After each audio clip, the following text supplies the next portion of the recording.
Class 8 मैंने आपको आपकी हिंदी की पूरक पाठ्य पुस्तक भारत की खोज से पाठ 3 से पेज नंबर 34 तक बेटा उसके आधे भाग तक मैंने आपको समझाया था। मैंने आपको प्राचीन भारत के जीवन और कर्म के बेटा विषय में समझाया था। मैंने आपको जाति प्रथा का विकास और विस्तार हुआ, ये कैसे हुआ, मैंने आपको ये भी बताया था कि लोग अलग अलग गांव बसाकर रहने लगे थे अपने पेशे के अनुसार। मतलब कि लोहारों का अलग गांव, बढ़ई का अलग गांव, जिससे क्या हुआ, जिससे कि जाति प्रथा का विकास हुआ। अब बेटा मैं आपको उसके आगे का भाग समझाने जा रही हूँ। जातकों में बेटा सौदागरों की समुद्री यात्राओं के बेटा हवाले भरे हुए, मतलब कि ये लोग समुद्री यात्रा जो करते थे इसके जो है हवाले जो है भरे हुए, मतलब कि समुद्री यात्राओं के बारे में लिखा है।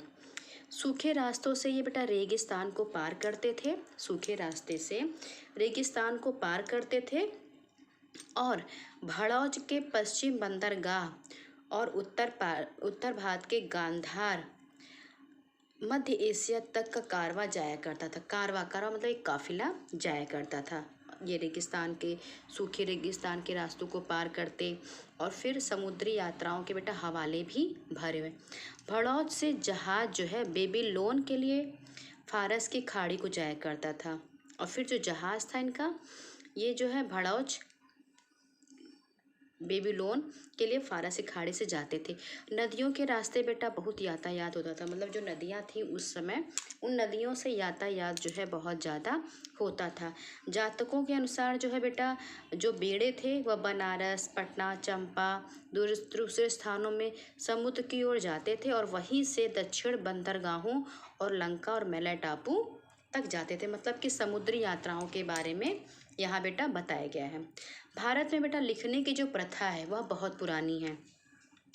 पाषाण युग में बेटा मिट्टी के पुराने बर्तनों पे जो ब्राह्मी लिपि के अक्षर मिले हैं और मोहनजोदड़ो में जो शिलालेख मिले हैं उन्हें पूरी तरह से तो पढ़ा नहीं जा सकता है। मतलब कि जो भी हमें बर्तन मिले उन बर्तनों पे ब्राह्मी लिपि में लिखा है। फिर मोहनजोदड़ो में हमें जो शिलालेख मिले तो उन पे जो भी लिखा है हम उन्हें उसे पूरी तरह से नहीं पढ़ सकते हैं। वे ब्राह्मी लेख जो पूरे भारत में मिले हैं, मतलब कि पूरे भारत में बेटा पहले ब्राह्मी लेख जो है मिले हैं, तो निश्चित रूप से उस समय क्या होगी, निश्चित रूप से उस समय यही ब्राह्मी लिपि ही रही होगी, जिससे भारत में देवनागरी और अन्य लिपियों का फिर विकास हुआ है। अशोक के कुछ लेख जो है बेटा वह भी ब्राह्मी लिपि में ही मिले हैं और उत्तर पश्चिम में मिलने वाले कुछ अन्य लेख भी हैं जो कि खरोष्ट लिपि में है। इस तरह से बेटा ब्राह्मी लिपि जो है वो प्राचीन लिपि है। ब्राह्मी लिपि शिलालेख और जो बर्तन मिले हैं उन पर ब्राह्मी लिपि में ही लिखा हुआ मिला है, जिनको पढ़ा तो नहीं जा सकता है। और फिर भारत में इसी ब्राह्मी लिपि से ही देवनागरी लिपि और अन्य लिपियों का भी विकास हुआ है। और बेटा उत्तर पश्चिम में खरोष्ट लिपि भी मिली है। ईर्ष्यापुर 6वीं या 7वीं शताब्दी में पाणिनि ने बेटा संस्कृत भाषा में अपने व्याकरण की रचना की है। पाणिनि ने लगभग ईर्ष्यापुर 6वीं या 7वीं शताब्दी में पाणिनि ने संस्कृत भाषा में अपने व्याकरण की रचना की है। उन्होंने बेटा अपने पहले के जो व्याकरणों का उल्लेख किया है, तो उनके समय में संस्कृत का जो रूप था बेटा स्थिर था, जो संस्कृत का रूप स्थिर था और वह एक निरंतर विकासशील साहित्य की भाषा भी बन चुकी थी। जो संस्कृत है वह एक विकासशील साहित्य की भाषा भी बन चुकी थी। पाणिनि बेटा आज भी संस्कृत व्याकरण पर पाणिनि आज भी संस्कृत व्याकरण बेटा आधिकारिक प्रमाण माना जाता है। हालांकि बाद में जो है उसे वैयाकरणों ने उसमें कुछ और भी जोड़ दिया। मतलब कि पाणिनि बेटा आज भी संस्कृत व्याकरण पर उनके अधिकाधिक जो है प्रमाण माना जाता है संस्कृत व्याकरण। लेकिन बाद में जो है वैयाकरणों ने क्या किया, उसमें और भी कुछ जोड़ दिया और इसकी व्याख्या कर दी है। यह बात दिलचस्प है कि पाणिनि ने यूनानी लिपि का उल्लेख किया है। मतलब कि जैसे कि ब्राह्मी लिपि फिर खरोष्ट लिपि, तो ये बात दिलचस्प है कि पाणिनि ने जो है बेटा यूनानी लिपि का भी उल्लेख किया है। और इससे फिर ये संकेत मिल जाता है कि पूर्व दिशा में सिकंदर के आने से पहले भारत और यूनान में बेटा के बीच में किसी न किसी तरह का संपर्क हो चुका था। तो ये बात दिलचस्प है कि पाणिनि ने बेटा जो है यूनानी लिपि का उल्लेख किया, यूनानी लिपि, और उसी से ये संकेत मिल जाता है कि पूर्व दिशा में सिकंदर के आने से पहले भारत का और यूनान का आपस में संपर्क जो है हो चुका था, क्योंकि पाणिनि ने यूनानी लिपि का प्रयोग किया है। इस बात से संकेत मिलता है। औसत विज्ञान की बेटा पाठ्य पुस्तकें थीं और अस्पताल भी थे। उस समय औसत विज्ञान की पाठ्य पुस्तकें भी थीं और अस्पताल भी थे। भारत में औसत विज्ञान के जनक जो है वह धन्वंतरी को बेटा कहा जाता है। औसत विज्ञान के जनक कौन है? औसत विज्ञान के जनक है बेटा धन्वंतरी। लेकिन सबसे जो प्रसिद्ध और पुरानी पाठ्य पुस्तकें हैं बेटा वह ईस्वी सन में ही जो है शुरू की सदियों में ही लिखी गई थी। इसमें औषधि पर बेटा चरक की पुस्तकें हैं। मतलब कि जिस तरह से औसत विज्ञान के जनक धन्वंतरी हैं, उसी तरह से बेटा औषधि पर चरक की पुस्तकें प्राप्त होती हैं। शल्य चिकित्सा पर सुश्रुत की। कहा जाता है कि चरक जो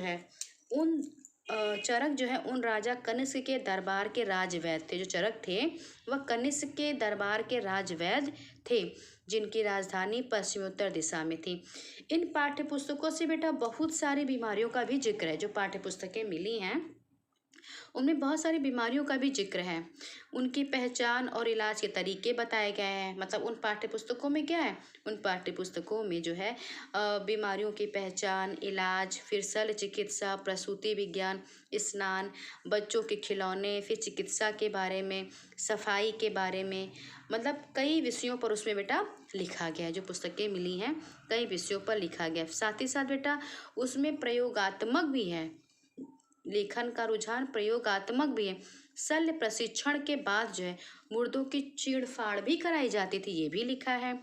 शल्य क्रिया के औजारों का भी जिक्र किया गया है। साथ ही ऑपरेशन का भी जिक्र है, जिसमें अंगों को काटना, फिर पेट काटना, ऑपरेशन से बच्चे को जन्म दिलाना, मोतियाबिंद का ऑपरेशन, ये सारी जो बातें हैं बेटा उन पाठ्य पुस्तकों में शामिल हैं। जो पुस्तकें हमें ईस्वी सन के शुरू की सदियों में जो है मिली हैं और जिन पर चरक की भी पुस्तकें प्राप्त हुई है। फिर घावों के कीटाणुओं को धुआं देकर मारा जाता था। और ईसा पूर्व तीसरी शताब्दी में बेटा जानवरों के अस्पताल भी हैं। तीसरी सदी में जानवरों के अस्पताल भी हैं। यह जैन और बौद्ध धर्म का प्रभाव था, जिसमें अहिंसा पर बल दिया जाता था। मतलब कि अहिंसा ना किया जाए, ये बौद्ध धर्म का प्रभाव था। और इसीलिए चौथी सदी में जानवरों के भी अस्पताल थे, क्योंकि उस पे अहिंसा पर बल दिया जाता था। महाकाव्यों के युग में बेटा अक्सर वनों में एक तरह के विश्वविद्यालय का भी जिक्र किया गया है। महाकाव्य जो मिले हैं बेटा उन महाकाव्यों में वनों में एक विश्वविद्यालय का भी जिक्र किया गया है। ये कस्बे और शहर से बहुत दूर नहीं होते थे। इनमें प्रसिद्ध विद्वानों के आसपास शिक्षा और प्रशिक्षण का उद्देश्य से लोग यहाँ पर इकट्ठा होते थे। इस विश्वविद्यालय में लोग जो है शिक्षा और प्रशिक्षण के लिए यहाँ पर लोग आते थे। शिक्षा के में तरह तरह के विषय भी शामिल थे, जैसे सैनिक प्रशिक्षण दिया जाता था। वनों का आश्रम बेटा लोग इसलिए पसंद करते थे, इसलिए पसंद किया जाता था क्योंकि यहाँ जो है शहरी जीवन का आकर्षण नहीं था। वन में जो विश्वविद्यालय थे तो लोग इसलिए उसको पसंद करते थे क्योंकि इसमें शहरी जीवन का आकर्षण नहीं था। विद्यार्थियों के लिए नियमित और ब्रह्मचर्य जीवन यहाँ पर बिताना संभव होता था। मतलब जो विद्यार्थी आते थे तो ये विद्यालय वन में था जो शहर से दूर था, इसलिए बेटा यहाँ पर किसी भी तरह का जो है विद्यार्थियों के लिए ब्रह्मचर्य का पालन करना भी संभव होता था। कुछ वर्ष तक यहाँ प्रशिक्षण के बाद बेटा उनसे ये अपेक्षा की जाती थी, मतलब प्रशिक्षण दे दिया गया विद्यार्थियों को, अब उनसे ये अपेक्षा की जाती थी कि वे वापस लौटकर गृहस्थ और नागरिक जीवन बिताए। इन वन शिक्षालयों में बेटा प्रायः क्या होते थे, छोटे छोटे गुट रहते थे, छोटे छोटे समूह रहते थे। जो ये शिक्षा के आलय हैं इसमें बेटा अक्सर क्या होते थे, छोटा छोटा समूह होता था और गुट होता था। हालांकि इस बात, आइए बेटा पेज नंबर 36 पर, हालांकि इस बात के संकेत मिलते हैं। लोकप्रिय अध्यापक बड़ी संख्या में बेटा विद्यार्थियों को आकर्षित करते थे। मतलब जो शिक्षक थे बेटा, अध्यापक, वह जो है विद्यार्थियों के लिए लोकप्रिय थे, विद्यार्थी को आकर्षित करते थे। बनारस, बनारस बेटा हमेशा से शिक्षा का केंद्र रहा है। बुद्ध के समय में भी वह प्राचीन केंद्र ही माना जाता था। बनारस जो है वह शिक्षा का एक मुख्य केंद्र जो है रहा है। बुद्ध के समय में बेटा वह प्राचीन केंद्र भी शिक्षा का माना जाता था बनारस। लेकिन उत्तर भारत में और आधुनिक पेशा वर्ग के पास बेटा एक प्राचीन प्रसिद्ध विश्वविद्यालय और है, जिसका नाम है तक्षशिला या तक्षशिला। यह विश्वविद्यालय बेटा विशेष रूप से विज्ञान, चिकित्सा शास्त्र, कलाओं के लिए जो है मशहूर था। यहाँ भारत में इस तक्षशिला में बेटा भारत में दूर दूर से लोग आते थे और तक्षशिला का स्नातक होना सम्मान का और विशेष योग्यता की बात समझी जाती थी।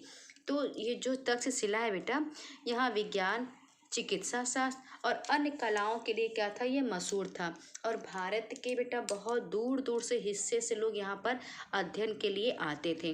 जो तक्षशिला से स्नातक होगा तो ये माना जाता था कि उसको एक विशेष सम्मान और विशेष योग्यता प्राप्त हो गई है।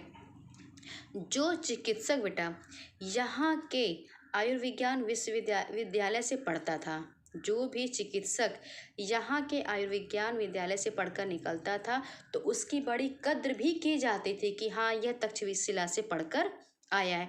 और कहा जाता था कि बेटा अगर कभी बुद्ध बीमार पड़ते थे तो इलाज के लिए भी एक मशहूर चिकित्सक को बुलाते थे, जो कहाँ का स्नातक हो, जो तक्षशिला का ही स्नातक हो। ईसा पूर्व छठी सातवीं शताब्दी के बेटा महान व्याकरण पाणिनि ने भी इसी तक्षशिला में शिक्षा प्राप्त की थी। तो जो बनारस है बेटा शिक्षा का केंद्र रहा है, साथ ही साथ बेटा आधुनिक पेशा वर्ग के पास एक प्राचीन विश्वविद्यालय तक्षशिला भी है। तो तक्षशिला से जो स्नातक करता था तो माना जाता था कि उसने विशेष योग्यता और स्नातक होना सम्मान की बात मानी जाती थी।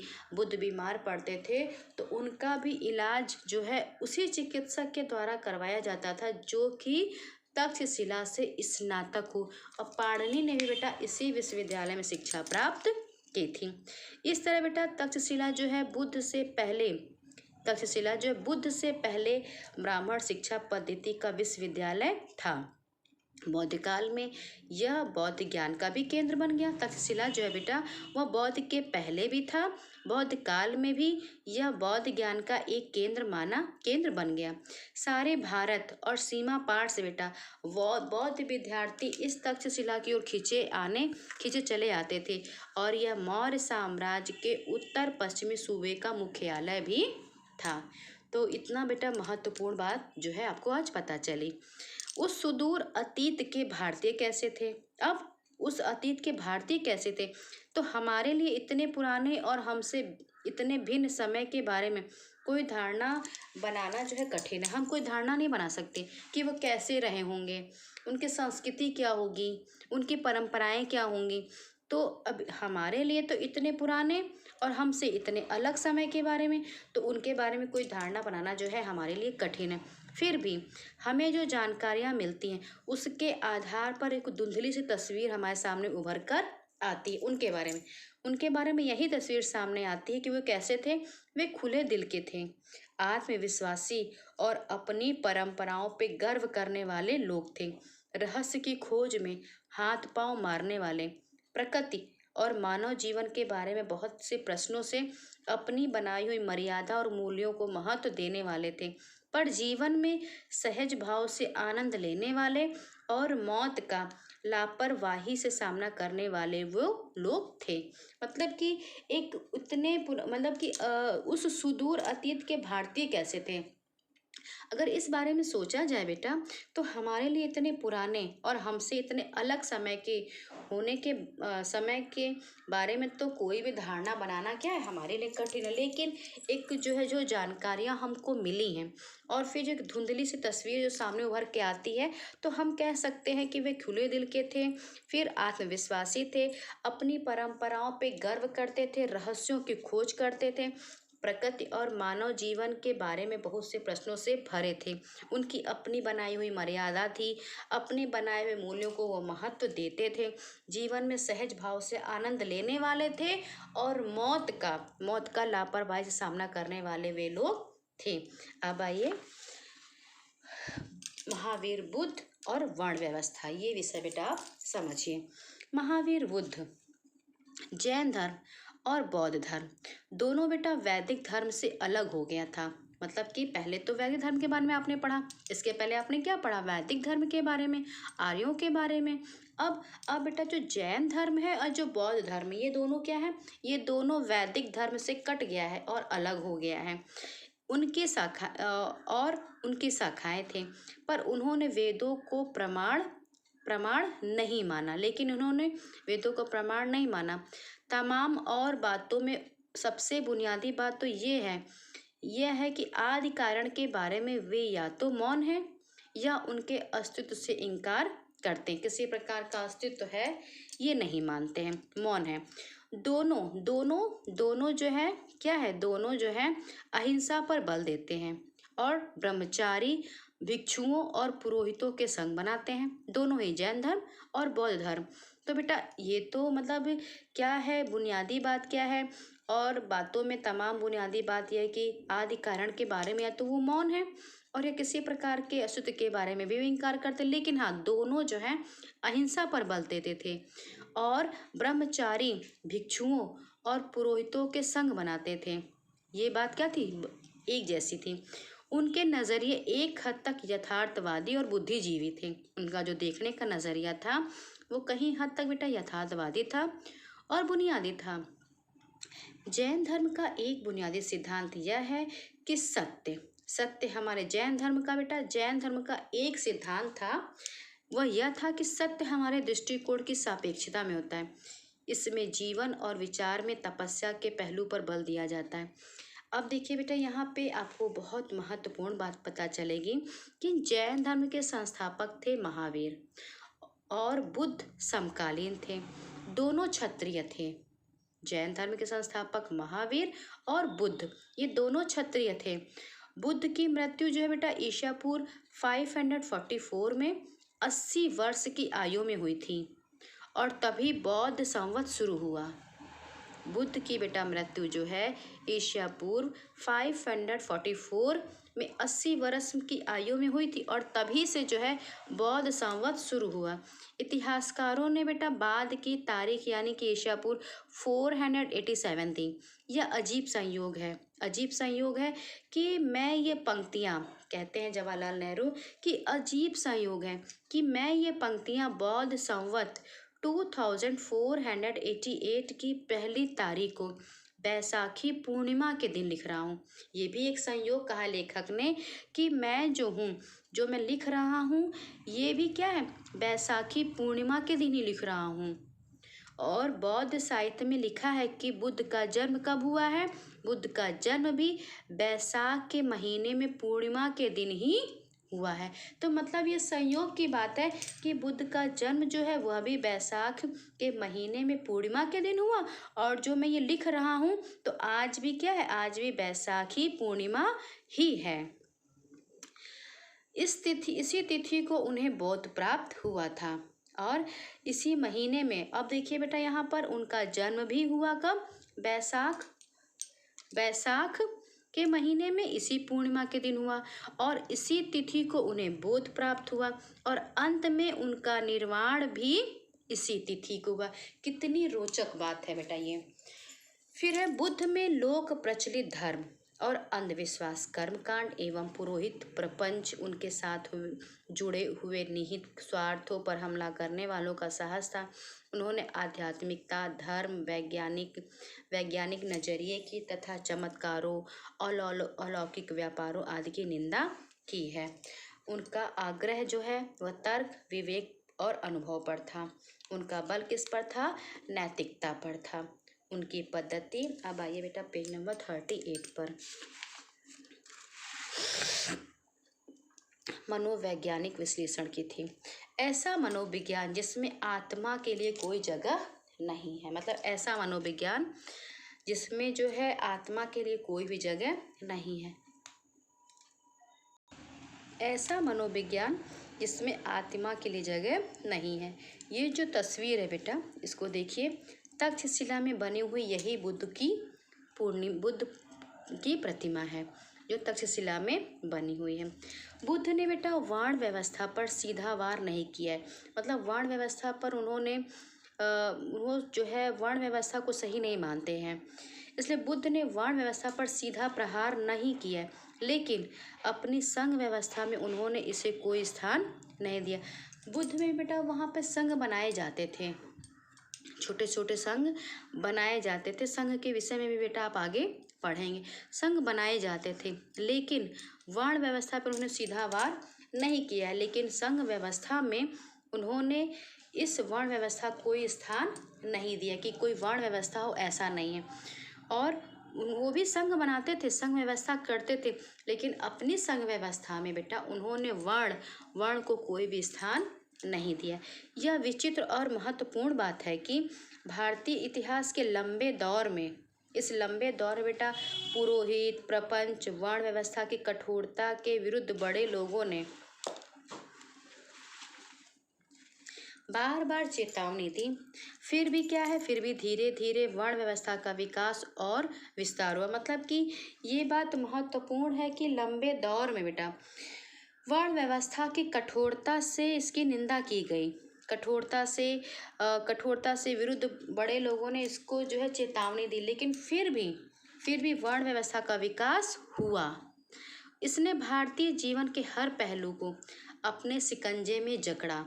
इसने जो है भारतीय जीवन का जो भी हर पहलू होता है उसको अपने शिकंजे में जकड़ा, और जात के विरोधियों के बहुत से अनुयायियों पर, जो जात मानते थे, जात प्रथा मानते थे, तो उनके विरोधियों को के बहुत सारे अनुयायी हुए।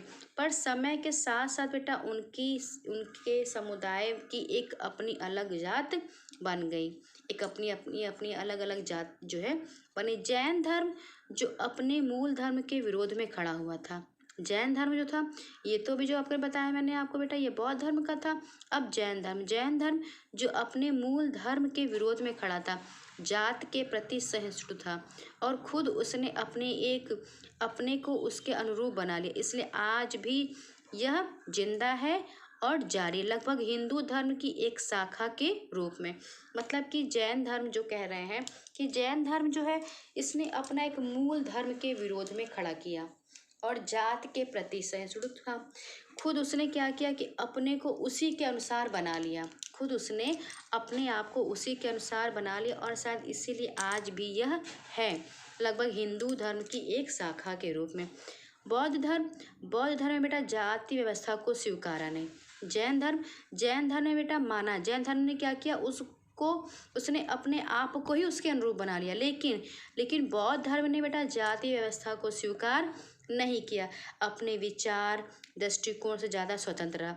अतः अंततः वह भारत से बाहर निकल गया। हालांकि भारत पर हिंदूवाद का गहरा प्रभाव पड़ा। अब है बुद्ध की शिक्षा, ये बेटा महत्वपूर्ण है, ये आपको बहुत अच्छे से आनी चाहिए कि बुद्ध ने हमें क्या शिक्षा प्रदान की है। देखिए बुद्ध का संदेश, ये देखिए बेटा यहाँ पर जो चित्र है ये सारनाथ का स्तूप है।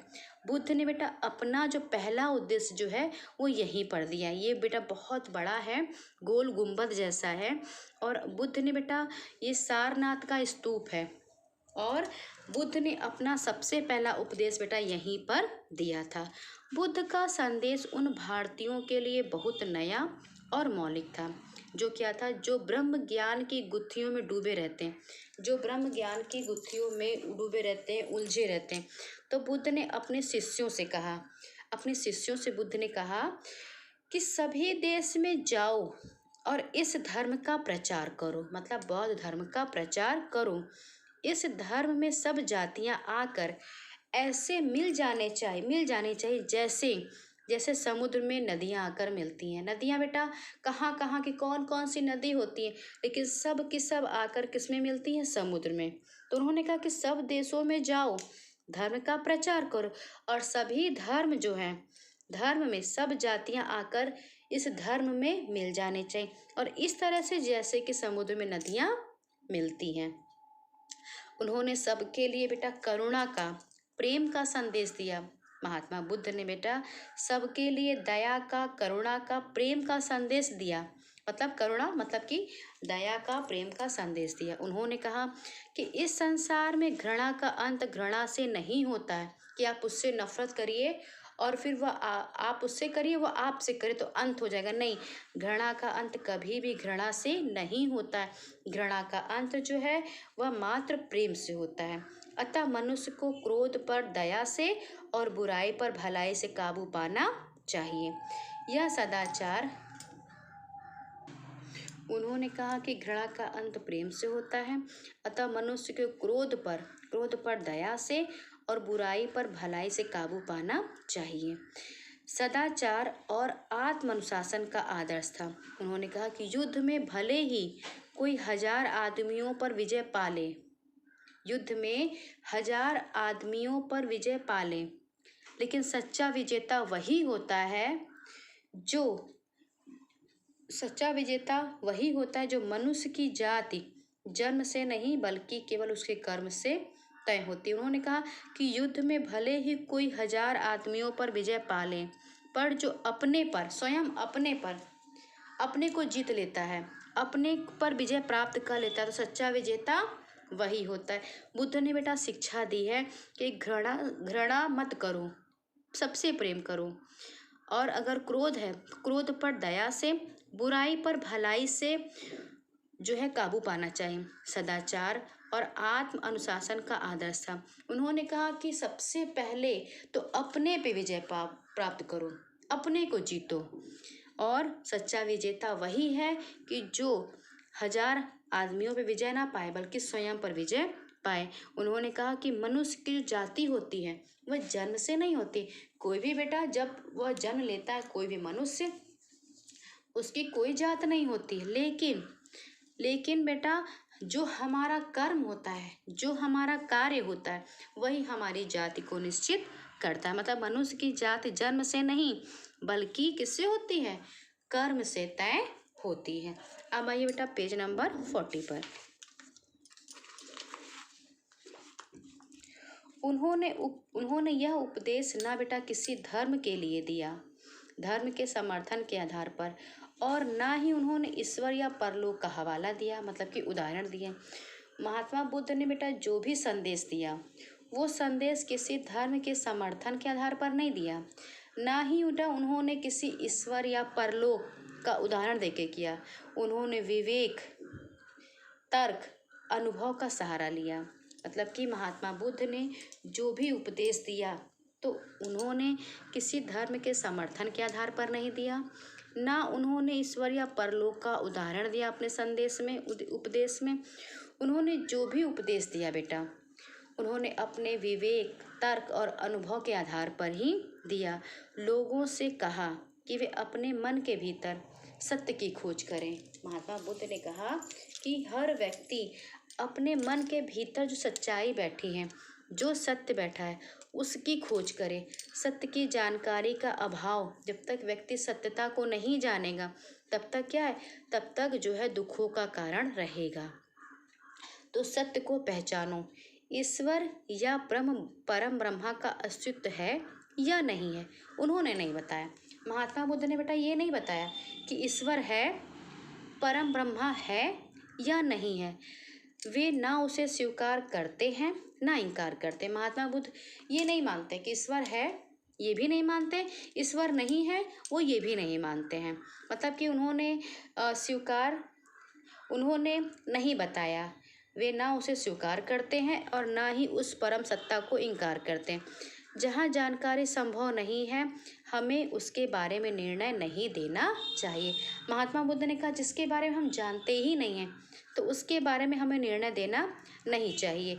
इसलिए हमें अपने आप को उन्हीं चीज़ों तक ही सीमित रखना चाहिए जिन्हें हम देख सकते हैं और जिनके बारे में हम निश्चित रूप से जो है जानकारी प्राप्त कर सकते हैं। तो देखिए बेटा, महात्मा बुद्ध ने कितनी अच्छी बात यहाँ पर कही है। ये प्रेरणा भी दे रही है कि उन्होंने कहा है कि सत्य को जानो, सत्य को ही पहचानो। फिर उन्होंने कहा कि सबसे पहले तो जिन्हें हम देख सकते हैं और जिनके बारे में हम निश्चित जानकारी हासिल कर सकते हैं, बस मात्र हमें उन्हीं बातों के बारे में कोई भी निर्णय लेना चाहिए। बुद्ध की पद्धति मनोवैज्ञानिक विश्लेषण की पद्धति थी। इस बात की जानकारी हमें आश्चर्य में डालने वाली है।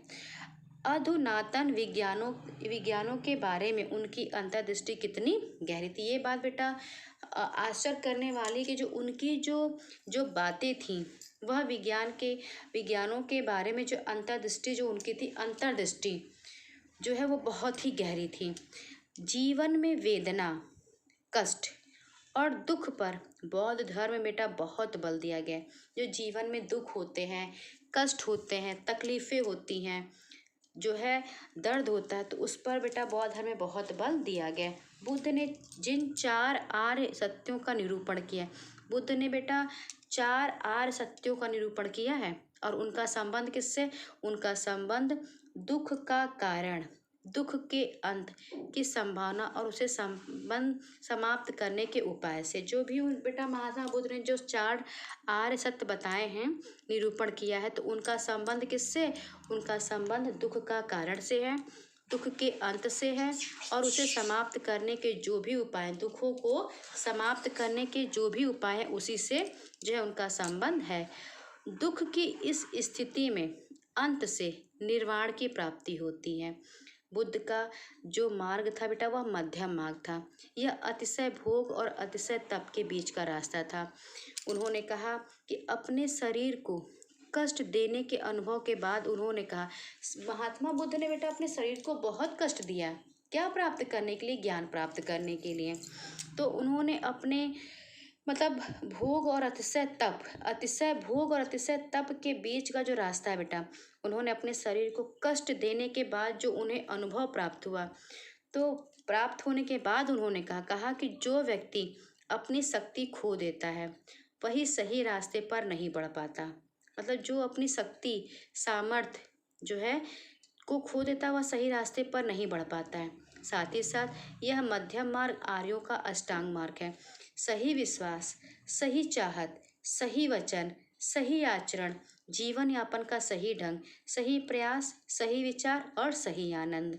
उन्होंने बेटा यही मार्ग बताया, यही अष्टांग मार्ग है। यही जो अष्टांग मार्ग था, ये जो बेटा है, उन्होंने कहा कि जो व्यक्ति अपनी शक्ति खो देता है वह सही रास्ते पर नहीं बढ़ सकता है। उन्होंने बेटा मध्यम मार्ग का, आर्यों का 8 मार्ग बताया है। 8 मार्ग में सही विश्वास, सही चाहत, सही वचन, सही आचरण, जीवन यापन का सही ढंग, सही प्रयास, सही विचार और सही आनंद, ये 8 बेटा उन्होंने मार्ग बताए हैं। बुद्ध ने अपने शिष्यों को वही बातें बताई जो उनके विचार से वे लोग समझ सकते थे। बुद्ध ने वही बातें बताई जो उनके शिष्य जो है समझ सकते थे। एक बार कहा जाता है बेटा कि एक बार उन्होंने अपने हाथ में कुछ सूखी पत्तियां ली और लेकर अपने प्रिय शिष्य आनंद से पूछा कि उनके हाथ में जो पत्तियां हैं उनके अलावा भी कहीं कोई है या नहीं। एक बार बेटा बुद्ध ने क्या किया कि उन्होंने अपने हाथ में कुछ सूखी हुई पत्तियां ली और लेकर के अपने प्रिय शिष्य आनंद को बुलाया और पूछा कि उनके हाथ में जो पत्तियां हैं उनके अलावा भी कहीं कोई है या नहीं। तो आनंद ने उत्तर दिया, पतझड़ की पत्तियां सब तरफ गिर रही हैं और वे इतनी हैं कि उनकी गणना नहीं की जा सकती। तब बेटा बुद्ध ने कहा कि इसी तरह मैंने तुम्हें मुट्ठी भर सत्य दिया है, किंतु इसके अलावा कई हजार और सत्य हैं जिनकी गणना नहीं की जा सकती। अब देखिए क्लास 8 की महात्मा बुद्ध ने कितनी अच्छी बात बताई कि उन्होंने एक मुट्ठी में सूखी पत्तियां ली एक हाथ में, और जब उन्होंने आनंद से पूछा कि बताओ इसके अलावा भी कहीं कुछ और है या नहीं, तब आनंद ने क्या कहा? आनंद ने कहा कि पतझड़ की पत्तियां तो चारों ओर गिर रही हैं, और वे इतनी गिर रही हैं, इतनी है कि उनकी हम गिनती नहीं कर सकते। तब बुद्ध ने कहा बेटा कि मैंने तुम्हें मुट्ठी भर सत्य दिया है, लेकिन इसके अलावा भी हजार और ऐसे सत्य हैं कि जिनकी तुम गणना नहीं कर सकते हो। क्लास 8 अभी मैं आपको यहाँ तक समझाऊंगी, इसके बाद का भाग बेटा मैं आपको जो है बाद में समझाऊंगी। तो अभी बेटा आज आपको जितना भी मैंने समझाया क्लास 8, आपको बहुत सारी जानकारियाँ मिली हैं। आज जो भी बेटा पेज पढ़ाए हैं, आपको बहुत सारी जानकारियाँ प्राप्त हुई हैं। लेकिन मेरे पढ़ाने के उपरांत बेटा आप भी इसे ध्यान से पढ़िए और समझिए। ये जो पूरक पाठ्य पुस्तक है, ये भारत की खोज है बेटा। आपको इस पुस्तक से अपने प्राचीन भारत के बारे में भी, अपने इतिहास के बारे में भी बहुत कुछ पता चलेगा। आज मतलब आपको बेटा बौद्ध धर्म ने क्या कहा, उन्होंने उपदेश कहाँ दिया, तक्षशिला क्या है, बहुत सारी बातों की जानकारियाँ प्राप्त होंगी। फिर औषधि के जनक कौन थे, चरक कौन थे, तो ध्यान से पढ़ेंगे तभी बेटा आप समझेंगे। तो जितना मैंने समझाया है क्लास 8, आप उतना पढ़ लीजिए और समझिए। मैंने पढ़ा नहीं, मात्र मैंने बेटा आपको समझाया है, तो आपको पढ़ना भी है और समझना भी है। और बेटा इसके बाद का भाग मैं आपको बाद में समझाऊंगी।